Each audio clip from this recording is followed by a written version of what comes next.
gas of Adam Ferguson starting in position 4. Now Chris Hayes is due to start in his Stockman Honda out of position number 5. Doug Amiss in the Stockman Yamaha from position 6. Michael Nicholas, Stockman Yamaha from 7. Brian Wild, Stockman Honda from 8. Phil Silcock, Avoig Honda from 9. Craig Brook, Anderson Yamaha, I think. And finally, Gareth Crisp, but it looks like Crisp isn't taking the start, and neither is Craig Brook actually. But we're underway! Last race of the year for the Superkarts, and Dan Lewis, who's been an absolute star in 250 National across Australia, runner-up in the National Championship after a magnificent run at Phillip Island. He broke through for his first wins at national level down there, and what a place to do it too. He's thoroughly enjoyed his year. Heading onto the back straight, the Lewis Plumbing Racing Anderson leads the similar Anderson of Tim Weir up the back straight. Sean Mabley finally got a decent start this weekend and is in third position in his Honda-powered Anderson. 250 National Brigade have been pretty damn entertaining to watch here this weekend. Out in force for the final event of the year. Adam Ferguson in fourth position. It looks as though that's actually Doug Amiss who's leading the 125s at the moment. So he's made a pretty good start to be leading the 125 bracket. Phil Silcock is second in the 125 class, followed by Chris Hayes and Brian Wild at the tail of the field. Just the 8 carts out for the final race of the day. Dan Lewis leads the way in that black and white Anderson. The orange and black cart of Tim Weir in pursuit, but Lewis has been that second a lap faster than Tim Weir throughout the weekend. So, Tim Weir's off the track at turn 2 and manages to get back onto the black stuff without rotating. Here's Anderson. Superkarts, fundamentally unstable cars because of their such a short wheelbase. The longer the wheelbase, the more stable the car is, although you make it too long and you get into like dragster territory and you get all kinds of other handling difficulties. But, however, a unstable race car is an agile race car by the same token. So yeah, of course the Superkarts, they turn on a dime, these things. Dan Lewis away at the front of the field there. Hey. I get to use my famous Days of Thunder reference. Oh. Loose is fast. I always said the problem is because you're not bogging an engine down. You've got to keep an engine above a thing, so but you still got to hook it up. So a loose car, and most of the things, a car that's got a degree of understeer and that is normally faster than the car that's got a degree of oversteer. So yes, little looseness in front end. You like a little bit understeer. Mabley in third position, just crossing the camera view there ahead of Adam Ferguson. Ferguson's had a brilliant meeting for his first meeting in that kart. Obviously moving into the, after, it seems as though that the accident at the lakeside has been a blessing in disguise because he's that much faster and racing that much harder this weekend in the new kart. It's all happening here in this battle for 5th position. Silcock, Amiss and Hayes going out at the 3 quickest of the 125 cc karts. They've motored away from their sister kart there of Brian Wild. So Silcock, Amiss and Hayes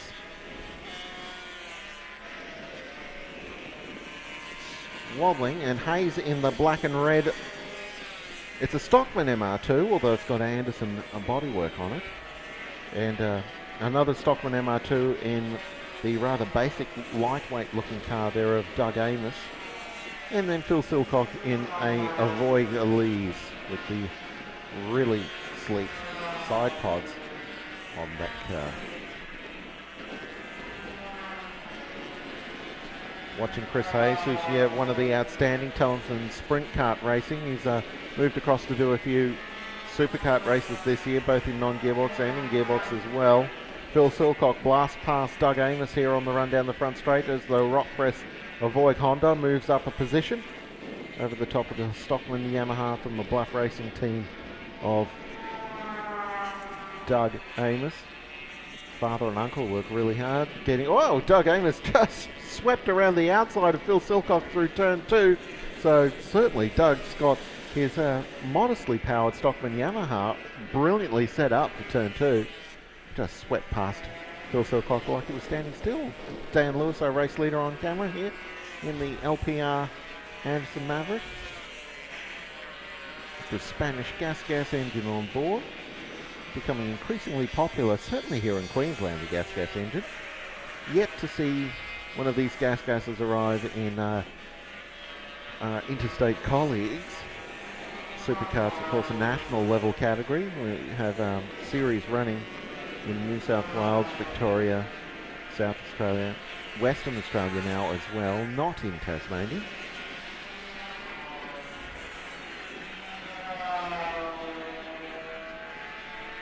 And Dan Lewis here, race leader, running up the back straight. Different classes of superkarts are strong in different parts of the country. Rotax Max is particularly strong in South Australia, and of the gearbox style karts, it's 250 International that's the most numerous down in SA. 250 Nationals was probably the strongest class here in Queensland these days. We enjoyed that yesterday, Joe. That's amazing, isn't it? It's only because it's probably been supported by the club up here, so Oh, yeah. There's a lot of 125s in New South Wales. There's an even, roughly even mix of cars in Victoria. There's a few twins actually in New South Wales as well. Not so many 250 Nationals, although the the man who defeated Dan Lewis to win the national title in the 250 national class is from New South Wales. They don't have a lot of them, but the ones that are there are pretty quick. As Amiss and Silcock continue to fight over second place in the 125s here this weekend. Good to see Phil Silcock's car back up to pace again in the Rock Press Avoig Honda after the fourth race was under speed for much of the race. Limped it home to finish and gain some points here. So Silcock in the mix for the round win for the 125s here. Chris Hayes has motored away at the lead of the 125cc pack. That was the red and black number 70 that briefly appeared on screen. The yellow and purple number 12 is Phil Silcock, who has also acted as the National Series sponsor, Rockley Press Metal. Fabricators of all kinds of metallic parts. Makes quite a few supercar parts actually out there at Rockley Press Metal. Doug Amiss heads up the back straight. Oh, I just remembered there was, oh dear. We get that way sometimes. Sorry, it's completely unrelated to the race on track at the moment. As we see Adam Ferguson chasing hard after seeing Mabley. Adam's been racing with Craig Brook for much of the weekend, even if sometimes Ferguson wasn't aware of it because Craig was behind him, close behind him, but nonetheless he didn't really see him throughout the weekend. And this time, Craig Brook is out of the running for today's race. As we drop back to look at this battle on the second place in the 125s, Phil Silcock and Doug Amiss. Silcock gets back in front.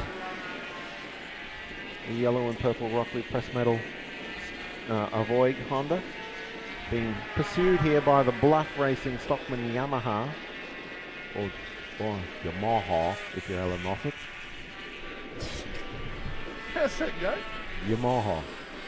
You just emphasis the emphasis is on a different syllable. Syllable? Yeah, that'd be maybe else. Well, you could do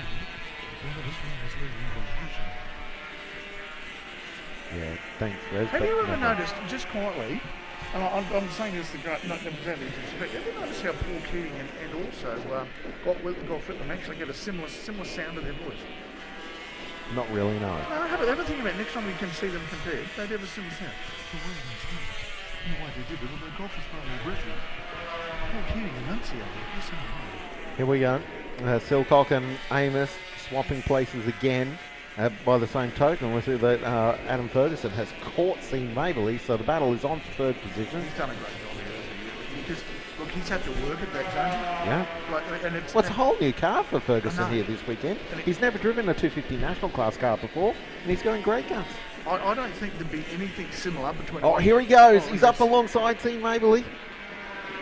Sorry, I'm looking at the wrong screen. Here we go. We've got them on screen at the moment, and he's got him. Ferguson has swept past Team Mabley through turn 2 of all places. Yeah, well, that the was highest gravity corner on the circuit. He got out of one better, and that was the whole reason for it.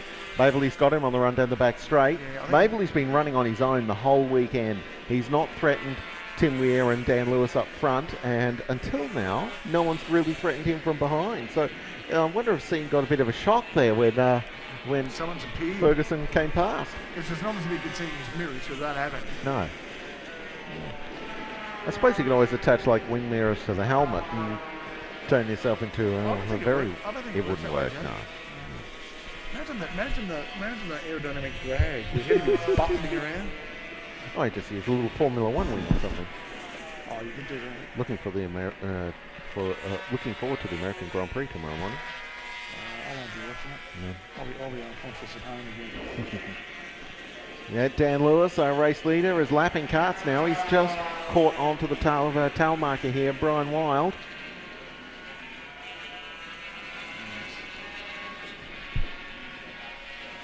So Dan Lewis, here we go, is coming out of turn 3 on the run up the Lake Straight.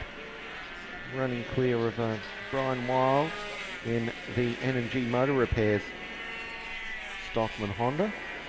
Haven't really had much to say about Brian today. He's been out there and circulating, finished every race. He's going all right. Just doesn't quite have the pace of some of the newer karts in front of him. So before this race gets too much older, Brian Wild's going to have to suffer the attentions of Tim Weir as well. As we go back to this battle for third position, Mabley holds it in the lighter metallic grey compared to the grey of Dan Lewis's car, which is so dark it looks almost black. But the lighter grey of Team Mabley being attacked by the bright blue of Adam Ferguson. Ferguson's car, a former kart from the Coach Design race team, which won the Australian Championship with Russell Jamison as lead driver last year. Not one of the karts that Russell himself has raced. It was more of his father, Chris Jamison's kart. That's the last 250 International class kart that Chris Jamison owned before concentrating on his son Russell's efforts. Rewarded, as mentioned last year, with an Australian Championship, which was a long time coming. Russ is an outstanding steerer of these tiny open wheelers. And hi also to Jason Smith, the 2012 Australian champion. The champions of the previous 2 years come out of the Queensland club. We had to give the title back to Victoria this year, sadly. Well, they almost went to South Australia, actually. Ross Jamison had a teammate this year in Ilya Harfus. And Illy, in Russ's championship winning car, went brilliant. Almost snatched the title away from Gary Peguero. It was down to 3 points in the end. How many laps left to go, Jonesy? Only very little. Yeah, and it's the third and fourth place cars just crossing the start-finish line there. The two Andersons, the Maverick of Mabley and the Mirage of Ferguson. You still see the carts that's moving around just a tad as the grip level increases, decreases to the corner. And of course these tiny little race cars are quite a bit more sensitive to bumps. Yeah, no suspension. No, to be fair, superkarts do have suspension. It's called tyre sidewall. Yeah, and also probably a bit of chassis flex. Some. Yeah, it wouldn't say much. And, no. And also the amount of padding between your race suit and your pelvic bones. Yeah, that's a variable, of course, as well. Correct. Last lap board being hung for Dan Lewis as Team Mabley is knuckled down over the last few laps and pulled away from Ferguson. And in fact, Yeah, okay, we've had a bit of an issue here. There is, we're not picking up Sean Mabley's kart. He's done all 11 laps so far, but he's only been counted across the line 7 times. So where is our race leader at the moment? Race leader is coming onto the back straight. Righto. Here we go. He's cleared out, hasn't he? He's in turn 3, just starting the Lake Straight. And there is the cameras that pick him up, heading towards turn 4. Now that run, I've just been delighted with the level of, I suppose, competitiveness throughout the Supercars this week. It's been great to have them on board again. This year they really have put on a great show, and again here today we've seen some fantastic. This is some of the fastest motorsport you'll see, bang for buck dollar-wise. It's just fantastic as well. Nothing corners. Checkered flag at time, Tim Jones. Yep, final corner for the season for Dan Lewis, and he's a happy, happy boy. Takes the win. 5 wins from 5 starts here today. The Lewis Plumbing Racing Anderson Gas has done them proud here today. Tim Weir coming down to the line. In the end, the gap was about almost 13 seconds. Tim Weir crossing the line in 2nd position. Now that, well, the point score will be interesting. I don't think I'm actually allowed to mention it today. Sean Mabley coming around turn 6 for the final time. He's going to cross the line in 3rd position. Well done, Sean. Been a pretty good day for him. 4th place goes to Adam Ferguson. 5th place, well, we're still waiting on Chris Hayes to come around. Yeah, the leading 125cc class competitor. He'll take 5th. 6th will go to Phil Silcock. 7th to Doug Amiss. 8th place, and last on the road is Brian Wild. So just to recap the classes, Dan Lewis has won the 250 national class from Tim Weir and Sean Mabley. The 125cc class was being won in this race by Chris Hayes from Phil Silcock and Doug Amiss, and no 250 international class